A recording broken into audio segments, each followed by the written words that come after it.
여러분, 다윗만큼 참 믿음으로 살아간 사람이 얼마나 될까요?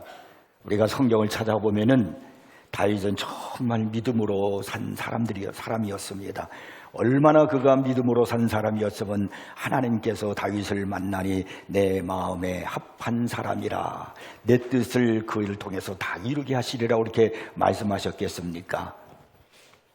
사무엘상 17장을 보면은요, 이스라엘과 블레셋 군대가 서로 전쟁을 하는 내용이 나옵니다.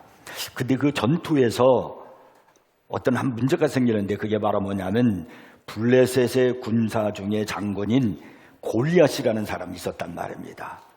이 골리앗이 얼마나 크고 큰 그런 거인인지 이스라엘의 군대들이 그를 보고 다 두려워 떨고 있었습니다.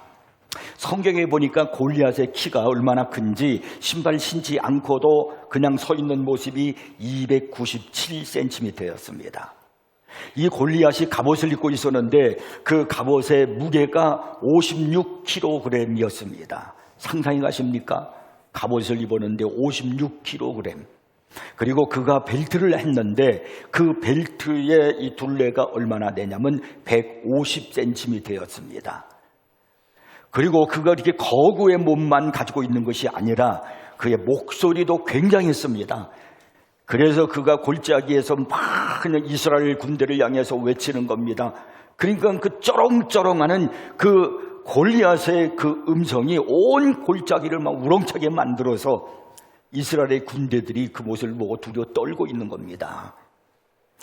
골리앗이 말합니다.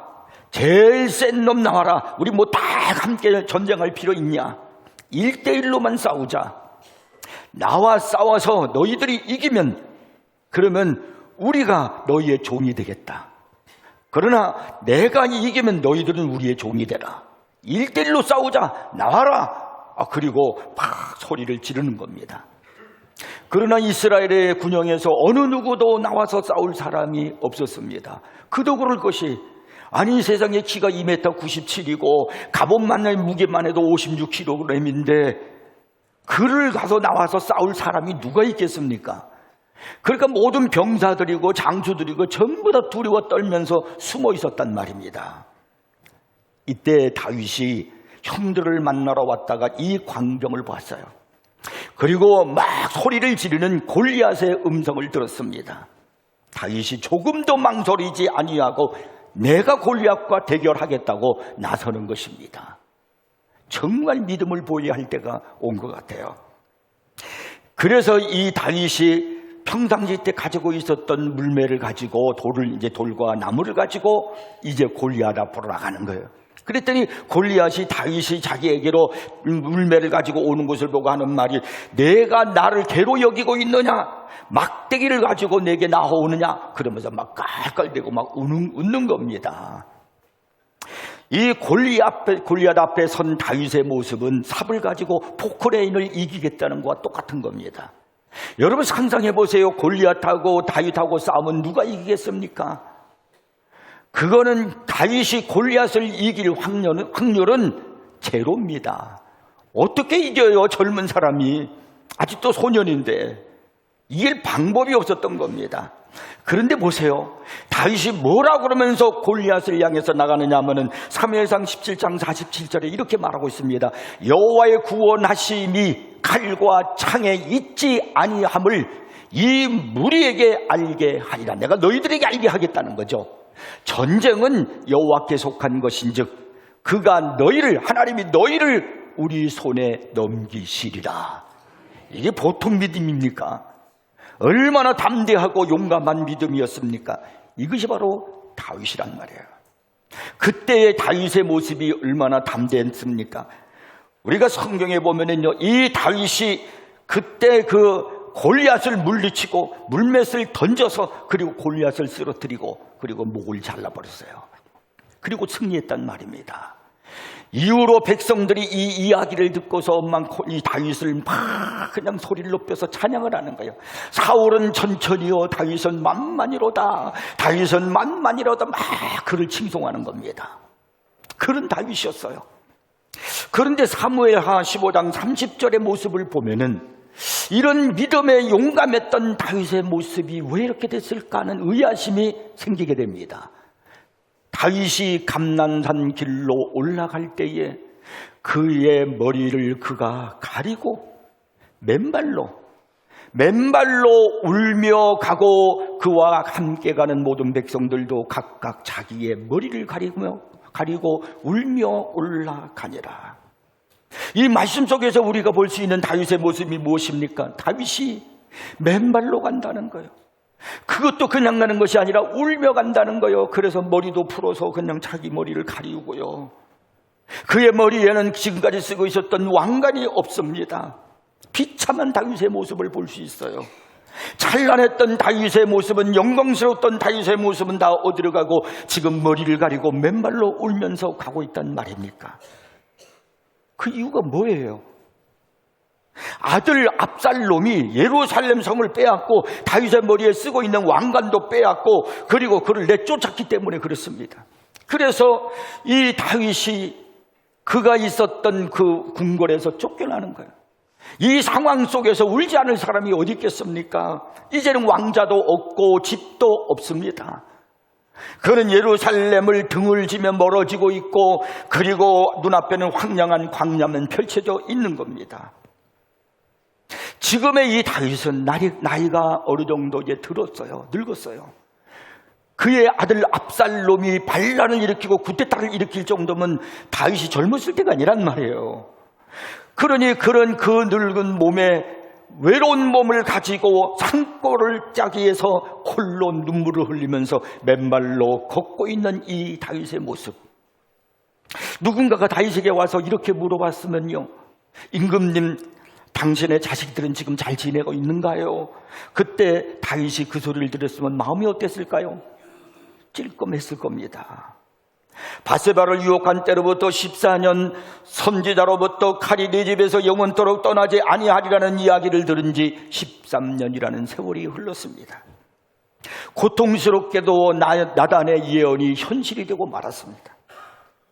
그의 큰 아들 암논이 있는데 이 암논이 말입니다, 배다른 여동생 다말을 음모를 품어서 욕정을 품었어요. 그래가지고 연모의 마음을 주체하지 못해가지고 이거 어떻게 하면 좋을까? 그 다말을 좋아하는데 그 다말은 배다른 자기 여동생이란 말이에요. 아버지는 같지만 엄마는 다르단 말이에요. 그래서 어느 날 계략을 짰어요. 그래가지고 자기가 아픈 척하고 그 다말이 자기에게 오게 만들고, 그리고 네가 만들어준 떡을 먹고 싶다, 과자를 먹고 싶다, 그렇게 말하니까 오라버님 제가 만들어 드릴게요. 근데 사람들을 다 내보냈습니다. 다 내보내라. 너와 네가 만들어서 내 입에 넣어주는 것이 먹고 싶다. 그래가지고 다 내보내고 거기서 즉석에서 만들어준 그것을 먹으면서 이 암논이 자기의 배다른 여동생 다말을 거기서 성폭행했습니다.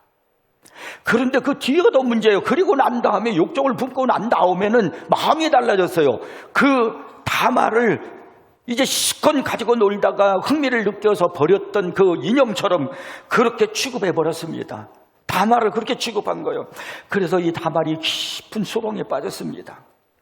머리에 재를 뒤집어 쓰고 아직 결혼하지 않는 공주가 입은 채색 옷을 갈기갈기 다 찢어버렸습니다. 그녀의 같은 어머니의 아들인 오라비, 그 압살롬의 집에서 이제 처량하게 지내게 되었습니다. 이에 다윗 왕은 모든 일을 듣고 심히 노하였다라고 성경에 이렇게 말씀하고 있지만 그게 전부였어요. 그냥 노한 거요. 그게 전부였습니다. 마음속에 노한 거 그게 전부였어요. 다윗은 천하의 못된 짓을 저지른 자식에게 그 호통 한마디커녕 훈계도 없었습니다. 감옥에 집어넣는 건 고소하고 어떤 벌도 그에게 내리지 않았습니다. 그뿐만이 아니에요. 다말에게도 아무런 조치를 취하지 않았습니다. 지금 이 딸은요 하나밖에 없어요. 딸이 외동딸이요. 그런데 얼마나 그 딸이 마음이 아프겠습니까? 누구보다도 아버지의 위로와 사랑이 필요했단 말입니다. 하지만 다말에게 돌아오는 것은 뜻모를 아버지의 침묵뿐이었습니다. 그래서 오빠 압살롬이 아버지의 빈자리를 채우려고 나섰어요. 동생에게 피난처를 제공하고 이제 너를 이렇게 만든 놈, 우리 형이지만 암논은 내가 그냥 둘 수가 없어. 그래서 암논을 없앨 계략을 세웠습니다. 어느 날 자기가 잔치를 베푸는데 암논을 초대를 한 거예요. 그래서 큰형 암논이 그걸 초대를 받고서 압살롬의 집에 갔는데 암논이 압살롬에게 술을 잔뜩 먹였습니다. 술을 취하게 만들었어요. 그래서 정신없이 술에 막 취해 있을 때 압살롬이 그 형 암논을 죽여버렸습니다. 근친상간으로 딸은 성폭행을 당했고 암논은 그저로 동생 압살롬에게 죽임을 당했습니다. 그리고 압살롬은 그 형을 죽임으로 손에 피를 묻히는 사람이 되고 말았습니다. 궁궐 안에서 다윗의 자녀들이 엉망진창이 되고 혼란에 빠지고 말았습니다. 이제 이렇게 되면은 다윗이 나서야 될 때 아닙니까? 다윗이 믿음을 보일 때 아닙니까? 골리앗을 물리쳤던 그 용기를 보여줄 때 아닙니까? 사울을 용서했던 그 너그러움을 되살려야 될 때 아닙니까? 식구들은 아마도 영적으로 육적으로도 다윗이 믿음으로 우리에게 다스려주고 질서를 잡아주고 그렇게 해주기를 보고 싶어 했을 것입니다. 그런데 어디에서도 다윗의 그런 모습을 찾아볼 수가 없었습니다. 다윗은 모든 상황을 뻔히 알면서도 모르는 척을 했고 적절한 대처도 하지를 않았습니다. 그저 다윗은 모른 척하고 눈물만 흘릴 뿐이었습니다. 이 말씀의 내용 속에서 성경은 우리에게 두 가지 사실을 가르치고 있다는 걸 아셔야 돼요. 첫째가 뭐냐면요, 다윗은 가정생활에서 믿음을 보이지 못했다는 겁니다. 다윗 개인으로 본다면 그는 진정으로 믿음으로 산 사람이고 믿음의 용장입니다. 그러나 참된 믿음의 시작은 가정에서부터라는 것을 다윗은 알지를 못했습니다. 개인적으로 그는 믿음의 사람이었지만은 가정에서는 믿음으로 자녀들을 양육하지를 못했습니다. 신앙으로 키우지를 못했습니다. 다윗의 가정이 왜 그렇게 엉망이 되었습니까? 다윗의 아들 압살롬은 아버지의 침묵을 분노로 해석을 했고 예루살렘에서 도망쳐가지고 할아버지의 집에 몸을 숨겼습니다. 하지만 다윗에게는 아들을 찾아볼 생각조차도 하지 않았어요. 그렇게 3년이나 아버지와 아들은 각기 다른 성읍에서 살았습니다. 마침내 이 압살롬은 예루살렘으로 돌아오지만은 다윗은 여전히 그 압살롬을 찾지도 않고 만나주지도 않았습니다. 그동안 이 압살롬은요, 결혼을 해서 아이를 넷이나 두었습니다. 성경 사무엘하 14장 28절에 보니까 압살롬이 이태 동안 2년 동안 예루살렘에 있었다는 거예요. 그런데도 왕의 얼굴, 다윗의 얼굴을 보지 못하였음이라고 말씀합니다. 세상에 이렇게 서로 외면하고 살기도 힘들 거예요. 예루살렘은 큰 도시가 아닙니다. 작은 도시입니다. 깊이 인물이 된 이 압살롬은 날마다 아버지의 동정을 살피면서 어떻게 내가 아버지 집에 돌아가고 그리고 다시 내가 궁궐에 들어가서 살 수 있을까를 몰두하고 있었습니다. 그런데 이 다윗은 한결같이 외면하고 압살롬을 모른 척하고 있었습니다. 그 같은 도시 성읍 안에, 예루살렘 안에 압살롬이 있다는 사실을 알면서도 말입니다. 다시 정확하게 말하면 다윗은 모든 자식들에게 관심을 두지 않았다는 거예요. 여기서 다윗의 양육 철학을 알 수 있습니다. 믿음으로 하지 않았다는 거예요. 그는 나라를 통치하고 모든 일을 할 때는 믿음으로 했어요. 기도로 해나갔습니다. 기도로 시작하고 기도로 열매를 맺었어요. 그러면 자식들이 그렇게 되었다면 그는 하나님 앞에 무릎을 꿇고 기도했어야 되는 거예요. 자녀들을 어려서부터 믿음으로 가르쳤어야 됩니다. 그런데 그렇게 하질 못했어요. 근데 여러분, 믿음의 씨앗을 뿌리지 않으면 세월이 흐르면 반드시 사람이 뿌린 대로 거두게 되어 있어요. 이제 또 어떤 일이 벌어지냐면 자기 아들 가운데 네 번째 아들인 아도니아라는 아들이요, 또 또다시 구테타를 일으켰습니다. 자기 세 번째 아들 압살롬이 구테타를 일으켰는데, 그래서 평정이 되는가 싶었는데 이번엔 또 네 번째 아들 아도니아가 또 구테타를 일으켜가지고 왕위를 차지하기 위해서 병거와 기병과 호위병을 모집하는 겁니다. 그리고 자기를 따랐던 장수들, 제사장들, 이런 사람들이 전부 다 아도니아 편으로 서버린 겁니다. 성경은 이 아도니아에 대해서 뭐라고 말씀을 하고 있느냐면요, 그는 압살롬 다음에 태어난 자요, 압살롬은 셋째고 아도니아는 넷째요, 용모가 심히 준수한 자라. 이런 아도니아에 대해서 다윗이 어떤 태도를 취한 줄 아십니까? 여기 성경에 나오죠. 그의 아버지가 다윗이 내가 어찌하여 그리하였느냐, 너 왜 구테타를 일으키고 왜 그런 일을 해, 이렇게 하는 말로 한 번도 그를 섭섭하게 한 일이 없었더라. 말 한마디 하지 않았다는 거예요. 다윗은 뛰어난 믿음의 사람이었지만 가정에서만큼은 그 믿음을 드러내질 않았습니다. 믿음은 가정에서부터 시작된다는 사실을 이 다윗은 알지 못했던 것 같습니다. 다윗은 어느 면에서도 빠지지 않는 인물의 위대한 사람입니다. 12지파를 아울러서 한 나라를 통일 왕국을 만들었습니다. 군대를 지휘해가지고 정복전쟁에 나가서 주변에 있는 이 이스라엘을 괴롭혔던 모든 나라를 다 정복했습니다. 그래서 아마 이스라엘 역사상 가장 큰 그런 나라를 차지하게 되었습니다. 수도를 건설했을 뿐만 아니라 하나님의 언약궤를 예루살렘으로 모시고 오는 일을 추진했습니다. 왜냐하면 언약궤는 하나님의 임재를 상징하니까 언제나 하나님의 임재 속에 내가 있기를 원한다, 우리 백성들이 하나님의 임재와 함께하기를 원한다면서 언약궤를 예루살렘으로 이렇게 가져오도록 했습니다. 그리고 이스라엘 백성들이, 하나님의 백성들이 예루살렘으로 언약궤가 있는 그곳으로 성전으로 예배를 드리러 오는 길이 편안하도록 그 도로를 닦았단 말이에요. 그래서 그들이 신앙이 멀어지지 않도록 그런 일들을 했습니다. 정말로 명실공히 이스라엘 백성들에게 존경받을 만한 그런 사람이었습니다. 그는 시편도 많이 썼고요, 시가도 썼습니다. 하지만 가정을 다스리지를 못해서 자신의 명성에 깊은 상처를 내고 말았어요. 사무엘하 3장에 보면은요, 다윗의 가정생활에 문제의 조짐이 보이기 시작하는 내용이 성경에 기록이 되어 있습니다. 우리가 볼 때는 그냥 이 어떤 그 가족의 족보처럼 보일지 모르지만요, 이것을 눈여겨보면은 여기에 놀라운 하나님의 계시가 담겨 있는 것을 알 수 있어요. 2절부터 5절까지 성경을 보면 이렇게 말씀해요. 다윗이 헤브론에서, 다윗이 사울이 죽고 난 다음에 왕이 되었는데, 왕이 되었을 때 온 백성들이 다 다윗을 왕으로 세운 게 아니에요. 사울의 그 따르는 그 무리들이 아직도 많이 있었습니다. 그래서 유다 지파에서만 다윗을 왕으로 세웠어요. 그래서 예루살렘에서는 나라를 통치할 수가 없어서 그가 헤브론에서 나라를 통치하고 있었습니다. 7년 동안 거기를 통치하고 있었어요.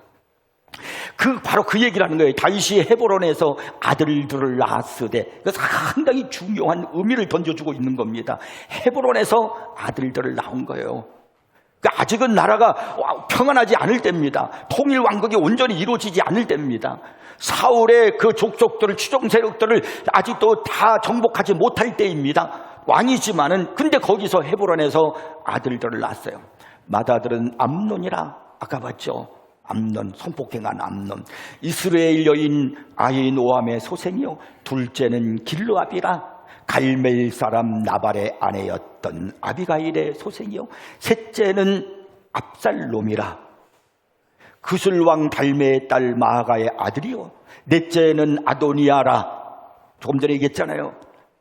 두 번째 반란이 학겟의 아들이요, 다섯째는 스바랴라, 아비달의 아들이요, 여섯째는 이드람이라, 다윗의 아내 에글라의 소생이니 이들은 다윗이 헤브론에서 낳은 자들이더라. 이들이 다 문제를 일으키는 거예요. 헤브론에서 낳은 아들들이 다 문제를 일으켰어요. 암논도 그랬죠, 압살롬도 그랬죠, 아도니아도 그랬죠. 이거 뭘 우리에게 가르치고 있는 것일까요?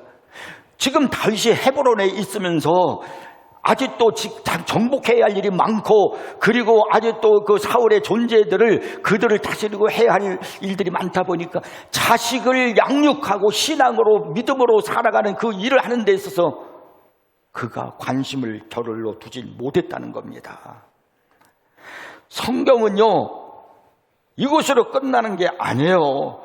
지금 성경이 지금 여기에 6명의 여인들이 나오잖아요. 그런데 아직 성경에 말씀하고 아직 있지 않는 아내가 또 있었어요. 누가 있냐면은 원래 그가 사울왕의 딸 미갈이 첫 번째 아내였습니다. 근데 그는 자녀를 낳지 못했어요. 다윗이 법궤를 데리고 올 때 저주했다가 하나님께로부터 저주를 받아가지고 그래가지고 두 번 다시 다윗과 함께 하지 못했어요. 그 다음에 또 하나 있어요. 누구냐면 밧세바입니다. 그러면은 모두 8명이요. 하루에 한 명씩 번갈아 만난다 할지라도 한 명이 남아요. 성경을 뒤져서 다윗의 숨겨진 가죽까지 끄집어낸다면 상황은 더 심각해집니다. 역대기에 보면은요, 이 자식들의 이름을 쭉 열고 한 다음에 마지막에 한마디를 더 붙이고 있어요. 역대상 3장 9절이에요. 다 다윗의 아들이요. 지금 조금 전에 말씀드렸던 그 아들들. 그들의 누이는 다말이며, 그리고 난 다음에 이 외에 또 소실의 아들이 있었더라. 소실의 아들이 있었더라. 그러니까 다윗에게는 얼마나 많은 여인들이 있었고 또 아들들도 많이 있었는가 하는 걸 알 수 있습니다. 그런데 이 다윗은 그런 자녀들을 잘 다스리지 못했어요. 믿음으로, 기도로, 신앙으로 양육하지 못했단 말입니다. 첩을 수없이 받아들이면서도, 그런 일을 하면서도 자식 양육에는 소홀히 여겼어요. 믿음으로 가정을 다스리지 못했어요. 결국은 그 값비싼 대가를 다윗이 치르고 말았어요. 마침내 다윗은 압살롬으로 인해서 왕자에서 쫓겨났고 피난길에 나섰습니다. 감람산을 넘어서 광야길을 재촉하며 떠나는 다윗의 모습, 비참한, 나이도 먹고 이제, 그런데 참 이제 마지막 그 나이 때 편안하고 나라를 잘 통치해서 자기의 뒤를 이을 후임자에게 물려줘야 되는데, 참 아들이 반란을 일으켜서, 쿠데타를 일으켜서 아들에 의해서 쫓겨나는 다윗. 그것이 제가 서두에 말씀을 드렸던 사무엘 15장 30절이란 말입니다. 다윗이 감난산길로 올라갈 때에 그의 머리를 그가 가리고 맨발로 울며 가고 그와 함께 가는 모든 백성들도 각각 자기의 머리를 가리고 울며 올라가니라. 그러나 하나님은 살아계셔요. 압살롬이 일으켰던 쿠데타는 그가 승리할 줄만 알았거든요. 다윗이 도망갈 정도 되었으니까. 그러나 그 쿠데타가 실패로 돌아갔습니다. 정부군이 압살롬을 몰아낸 겁니다. 말을 잡아차고 도망치던 압살롬은 긴 머리를 하고 있었는데 그 머리가 나무에 걸렸어요. 그를 뒤쫓던 군사들이 그 나무에 걸려있는, 머리가 걸려있는 압살롬을 보고 창끝으로 그를 찔러서 죽였습니다. 이 소식을 다윗이 들었어요. 그것이 오늘 본문 마지막 33절입니다. 내 아들 압살롬아, 내 아들 압살롬아, 차라리 내가 너를 대신하여 죽었다면 압살롬 내 아들아 이렇게 말해요. 이 속에서 다윗의 마음을 읽을 수 있잖아요. 슬퍼하는 마음, 괴로워하는 마음. 진작 어려서부터 신앙으로 가르쳤어야지. 믿음으로 자녀 양육을 제대로 했어야지. 자녀를 위해서 기도하는 아버지가 되었어야지. 이제 커서 그렇게 괴로워하며 울고 있으면 무엇합니까? 때늦은 눈물을 흘리고 있는 겁니다. 다윗은 가족 말고는요, 어디선지 성공을 다 거두었습니다. 그런데 그 집안에 분란이 끊임없이 일어나고 있는데도 그는 무릎을 꿇지 않고 신앙으로 자녀들을 양육하지 않았단 말입니다. 자녀들에게 믿음으로 양육하지 않으면요, 아무리 세상적으로 성공한 것 같아도요, 모든 것의 실패입니다. 믿음의 시작은 가정에서부터거든요. 지금 여러분은 여러분의 자녀들을 어떻게 양육하십니까? 괜찮다고요? 잘 자라고 있다고요? 천만에요. 반드시 뿌린 대로 거두게 돼 있어요. 세월이 흘러보세요. 여러분이 나이를 더 들어보세요. 여러분 늦기 전에 믿음의 시작은 가정에서부터라는 이 사실 잊지 말고 여러분 믿음으로 자녀를 잘 양육하고 기도로 말씀으로 양육하기를 주의 이름으로 축복합니다. 두 번째는요, 가정은 하나님이 만드신 최고의 작품이라는 겁니다. 풍비박산이 난 다윗의 집안을 어떻게 설명해야 할까요? 식구들에게 유난히 말이 없었던 다윗의 침묵을 어떻게 해석해야 할까요? 다윗의 시편에는 자식에 관한 말이 한마디도 없습니다. 그렇게 많은 여인들과 산만큼 자식들도 많았을 텐데, 그렇다면 적어도 한 명 정도는 노래의 주제로 삼았을 수도 있었을 텐데, 시편에는 자식에 대한 이야기가 없어요. 블레셋을 위해서 기도하고 그리고 용사들을 품고 그들을 위해서 중보 기도를 했던 것이 다윗이에요. 친구 요나단을 위해서 서로 사랑을 나누고 그리고 기도했던 사람이고, 최대 정적인 사울, 자기를 죽이려고 했던 사울왕을 용서해 주었어요. 원수인 사울, 자기를 죽이려 했던 사울을 두 벌씩이나 용서해 주고 그를 위해서 기도해 줬어요. 그런데 유독 자기의 자녀들, 가족에 대해서는 모르쇠로 일관했단 말입니다. 너무 바빠서 일일이 신경을 쓸 수 없었던 건가? 아까 제가 얘기했던 대로 헤브론에 살면서 너무 그 나라 일 때문에 그래서 그렇지 못했던가? 여러분, 가장 중요한 것이요, 믿음입니다. 하나님이 먼저요. 신앙이 먼저라는 것을 여러분 잊지 마시기를 바랍니다. 어쩌면 아이들을 돌보기에는 죄책감이 너무 컸을지도 모르죠. 너무 바쁘고 너무 중요하고 너무 죄스러웠기 때문이었을까요? 다윗에게는 너무라는 말이 붙었지만 또 한 번 너무라고 하는 말을 붙일 만한 이유가 또 생겼어요. 다윗의 깨달음은 너무 늦었다는 거예요. 이게 우리와 다른 점입니다. 아직 우리는 늦지 않았습니다. 에베소서 6장 4절 말씀 보니까, 아비들아 너희 자녀를 노엽게 하지 말고 오직 주의 교훈과 훈계로 양육하라. 다윗이 이 말씀을 알고 순종했더라면은, 여러분들이 오늘 이 말씀을 듣고 이제 그대로 이제 순종하면서 나아간다면 우리는 늦지 않았습니다. 압살롬이 쿠데타를 일으켰을 때 왜 다윗이 달아났을까요? 다윗이 비겁했기 때문이에요? 비겁해 보입니까? 내가 여기에 있다가 아들을 죽이겠습니까? 아니면 아들로부터 죽임을 당하겠습니까? 다윗이요, 도망간 이유가 있어요. 여기서 내가 죽으면 이 자식, 자기 압살롬은 아비를 죽인 아들이라는 오명을 쓰게 된단 말이에요. 그래서 그가 피하는 거예요. 비겁해서 도망간 게 아닙니다. 내가 안 죽이면 못 죽이는 겁니까? 그래서 그가 피란 길을 떠나는 거예요. 한마디로 말해서 악한 아들이지만은 더 악한 아들이 되지 않게 하기 위해서, 어디에 가서 내가 죽다 할지라도, 죽는다 할지라도 아들, 더 이상 그런 아들이 되지 않았으면 좋겠다. 이제 그것이 다윗의 늦은 막히 이제 깨닫는 거예요. 이 사무엘하 18장 5절에 보면은 이 말씀 속에서 다윗의 마음을 읽을 수가 있어요.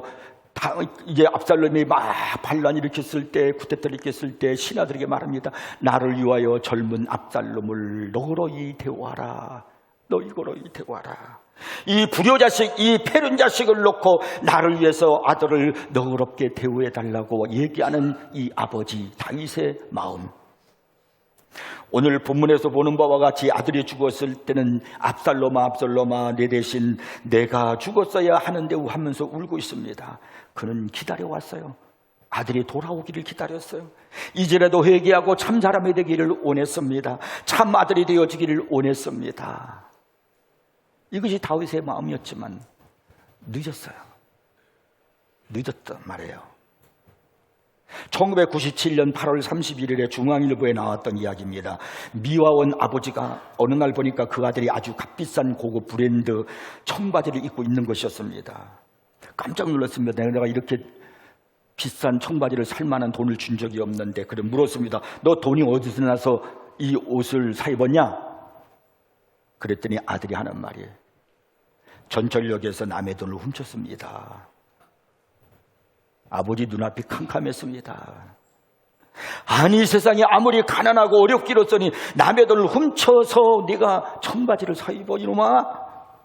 그러면서 막 붙들고 우는 거예요. 안 되겠다. 너 이렇게 해서는 안 돼. 그래서 그 아들을 붙들고 파출소로 데리고 갔습니다. 자수를 시킨 겁니다. 근데 자술서를 쓰는데 보니까 이번이 첫 범행이 아니었던 거예요. 그전에도 또 그런 일이 있었습니다. 아버지는 막 억장이 무너졌어요. 그래, 내가 가난하고 어려워서 옷을 못 사준 죄다. 오죽이나 그걸 입고 싶었으면 그랬겠나마는 어찌 이럴 수가 있느냐. 그렇다고 도둑질을 해 남의 것을 훔쳐 막 가슴을 치다가 얼마나 힘들었는지 이 아버지는 끝내 숨을 거두고 말았습니다. 어머니가 재판장에서 재판장에게 말을 합니다. 이놈에게 중죄를 내려주십시오. 이놈은 나쁜 놈입니다. 아버지의 뜻을 따라 중죄를 내려주십시오. 그래서 드디어 판사가 판결을 내립니다. 뭐라고 내렸을까? 무죄. 그러는 거예요. 모두가 깜짝 놀랐습니다. 이어서 판사가 이유를 밝힙니다. 우리는 이처럼 훌륭한 아버지의 아들이 절대로 잘못될 수 없음을 믿고 있기 때문입니다. 그래서 무죄. 훌륭한 아버지가 있으면 그 자식은 잘못될 수가 없다는 거예요. 훌륭한 믿음으로 산 아버지가 있으면 그 자식도 믿음의 아들이 될 수 있다는 겁니다. 여러분, 교회에서만 믿음의 사람으로 살려고 하지 마십시오. 참 믿음의 시작은 가정에서 비롯된다는 걸 잊지 마시기를 바랍니다. 다윗과 같이 가정에서 믿음을 잃어버린 자가 되지 않도록 하십시오. 훗날 솔로몬이 자기 형들이 어떻게 됐고 나라가 어떻게 된 걸 눈으로 봤단 말이에요. 그래서 훗날 솔로몬이 자기가 커서 이제 시편을 썼어요. 시편 127편에서 그가 이렇게 이야기를 합니다. 여호와께서 집을 세우지 아니하시면은 세우는 자의 수고가 헛되며 여호와께서 성을 지키지 아니하시면 파수꾼에 깨어 있음이 헛되도다. 너희가 일찍 일어나고 늦게 누우며 수구의 떡을 먹음이 헛되도다. 그러므로 여호와께서 그의 사랑하시는 자에게는 잠을 주시는도다. 보라, 자식들은 여호와의 기업이요 태의 열매는 그의 상급이로다. 솔로몬의 이 마음을, 이 고백을 아시겠습니까? 여러분, 여러분의 믿음의 시작은 가정에서부터 잘한다는 것을 잊지 마십시오. 훌륭한 믿음의 부모이어서 훌륭한 자녀가 되는 겁니다. 기도하는 부모이어서 기도하는 자녀가 되는 겁니다. 가정에서부터 자녀들에게 보여주십시오. 자녀들을 양육하십시오. 오늘 하나님이 우리들을 향해서 들려주시는, 외치시는 음성임을 믿으시기 바랍니다.